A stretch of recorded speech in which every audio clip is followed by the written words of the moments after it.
जी नमस्कार, मैं आशीष पांडे आप सबका स्वागत करता हूं अरुणिका स्टडी में। और जैसा कि आप सब जानते हैं कि 31 अक्टूबर से सीटेट का फॉर्म फिल होना शुरू होगा। तो इस पर क्या क्या चेंजेस हैं और क्या क्या नए रूल्स हैं उसके बारे में एक बार हम लोग जान लेते हैं। उसी के लिए ये मैंने वीडियो बनाया है।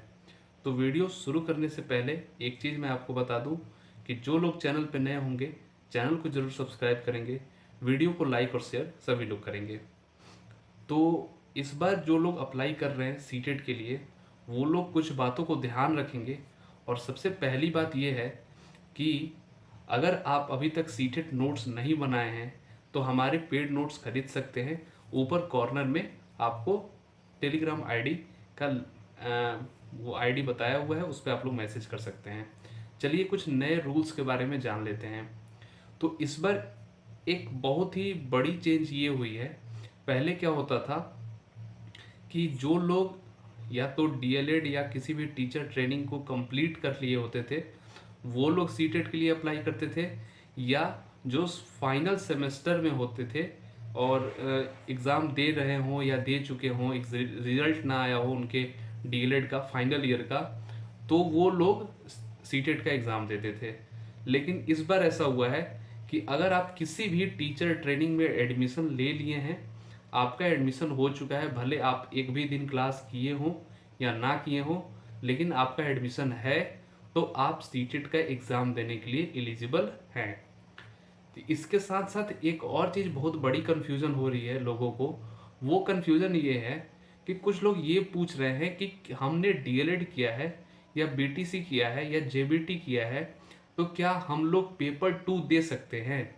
तो ये एक क्वेश्चन बना हुआ है सबके मन में। तो इसका मैं एक चीज़ आपको बता रहा हूँ। तो मैं पूरी क्लियर करके एक ये चीज़ बताऊँगा कि जैसे अगर आप लोग बिहार आए, एक एग्जांपल के तौर पे मतलब बता रहा हूँ कि अगर आप लोग बिहार में देखेंगे तो यहाँ पे आप 12th के बाद बीटीसी या डीएलएड जो होता है वो कर सकते हैं। वहीं अगर आप यूपी में देखें तो वहाँ पे आपको कंप्लीट ग्रेजुएशन करना होगा। उसके बाद आप लोग बीटीसी या डीएलएड कर सकते हैं या बीएड कर सकते हैं। बिहार में बीएड ग्रेजुएशन के बाद, डीएलएड 12th के बाद कर सकते हैं। ये नियम है बिहार में। तो इसी के लिए जो पेपर 1 होता है, पेपर 1 जनरली प्राइमरी टीचर के लिए होता है और प्राइमरी टीचर के लिए डीएलएड या बीटीसी ट्रेनिंग होती है। जो प्राइमरी नहीं, प्राइमरी से ऊपर के लिए बीएड होता है। लेकिन इसमें नियम ये है कि अगर आप बीटीसी डीएलएड किए हों और आप ग्रेजुएट हों तो आप लोग पेपर 2 सीटेट के पेपर 2 देने के लिए एलिजिबल हैं। लेकिन उसमें ये है कि आप क्लास 6 से क्लास 8 तक के टीचर ही बन पाएंगे। ठीक है, तो ये उसमें रहेगा पेपर 2 से। अगर आप पेपर 1 क्वालिफाइड हैं और ग्रेजुएट हैं तो आप ग्रेजुएट हैं या ना हो, आप क्लास 1 से लेकर क्लास 5th तक पढ़ा पाएंगे। ये इसमें नियम होता है। ठीक, तो इस बात का ध्यान रखिएगा। अगर आप ग्रेजुएट हैं तो आप डीएलएड या बीटीसी कुछ भी किए हों तो आप पेपर 2 देने के लिए एलिजिबल हैं। बीएड वाले लोग सिर्फ पेपर 1 पेपर 2 देते हैं। बीएड वाले लोग सिर्फ पेपर 2 देते हैं, वो पेपर 1 के लिए एलिजिबल नहीं होते हैं। तो ये इसमें नियम है। इसी के साथ एक चीज़ और मैं बता दूं कि जब आप लोग पेपर फिल कर रहे हो, सॉरी जो फॉर्म फिल कर रहे हो, तो आप लोग एक चीज़ ध्यान रखिएगा। वो क्या होता है, लैंग्वेज का। क्योंकि आपके पेपर में 2 लैंग्वेज होते हैं। तो 2 लैंग्वेज में क्या होता है कि आपको 2 लैंग्वेज चूज करना होगा। आपको ढेर सारा लैंग्वेज का ऑप्शन होगा। तो कुछ लोग हिंदी और इंग्लिश रखते हैं, कुछ लोग इंग्लिश और हिंदी रखते हैं। अब इसमें मतलब क्या हुआ, मैंने क्या बोला था, हिंदी और इंग्लिश, फिर मैंने बोला इंग्लिश और हिंदी। तो इसमें एक बहुत बड़ी मिस्टेक करते हैं लोग। इसमें होता है एक लैंग्वेज 1, फिर होता है लैंग्वेज 2। तो लैंग्वेज 1 और लैंग्वेज 2 दोनों अलग अलग चीज़ है। अगर लैंग्वेज 1 में आप हिंदी ले रहे हैं तो लैंग्वेज 2 में फिर आपको हिंदी लेने के लिए आपको ऑप्शन नहीं मिलेगा। कुछ लोग वहीं लैंग्वेज 1 में इंग्लिश लेते हैं। ठीक, होता क्या था ऑफलाइन एग्जाम के टाइम पे, ये एक बहुत बड़ी मिस्टेक होती थी पेपर के टाइम। जैसे कुछ लोग ले लेते थे लैंग्वेज 1 में हिंदी और लैंग्वेज 2 में इंग्लिश।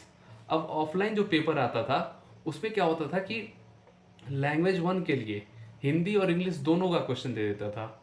जैसे 91 टू 120, 91 क्वेश्चन नंबर 91 से 120 क्वेश्चन तक हिंदी का भी दिया है, फिर इंग्लिश का भी दिया है। उसी तरह क्या होता था कि 121 से लेकर 150 तक हिंदी का भी क्वेश्चन रहता था, इंग्लिश का भी क्वेश्चन रहता था। तो वहां पे कंफ्यूजन हो जाती थी। कुछ लोग क्या करते थे, उनको लगता था हिंदी पहले है और इंग्लिश बाद में है, तो 91 से 120 के बीच का वाला क्वेश्चन जो हिंदी का था वो कर देंगे और फिर वही इंग्लिश का भी कर देंगे।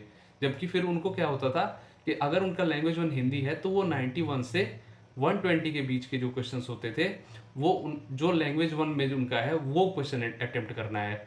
और लैंग्वेज टू के लिए उनका 121 क्वेश्चन से लेकर 150 क्वेश्चन तक रहता है। ये आप लोग ऑनलाइन में भी ध्यान रखिएगा। जो आपका लैंग्वेज वन होगा वो क्वेश्चन नंबर 91 से लेकर क्वेश्चन नंबर 120 के बीच में होगा, और जो आपका लैंग्वेज टू होगा वो आपके क्वेश्चन नंबर 121 से 150 के बीच में होगा। तो ये 30 क्वेश्चंस का रहता है।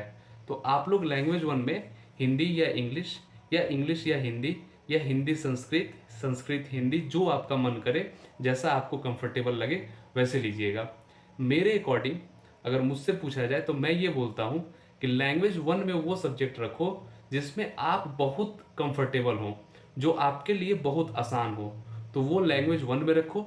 जिसमें आप दो लैंग्वेज में आपको कंफर्टेबिलिटी देखनी है, अब उन दो लैंग्वेज में जिसमें सबसे ज़्यादा कंफर्टेबल हो वो लैंग्वेज वन, और जिसमें मतलब थोड़ा कम कंफर्टेबल हो वो लैंग्वेज टू में रखना है। ठीक, तो इस तरीके से आप लोग रखिएगा तो अच्छा रहेगा, क्योंकि लैंग्वेज वन में क्या होता है थोड़ा सा लेवल अप रहता है लैंग्वेज टू से।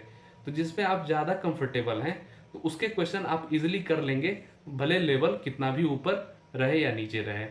ठीक, तो ये चीज़ आपको मतलब फ़ायदेमंद आपके लिए रहेगा।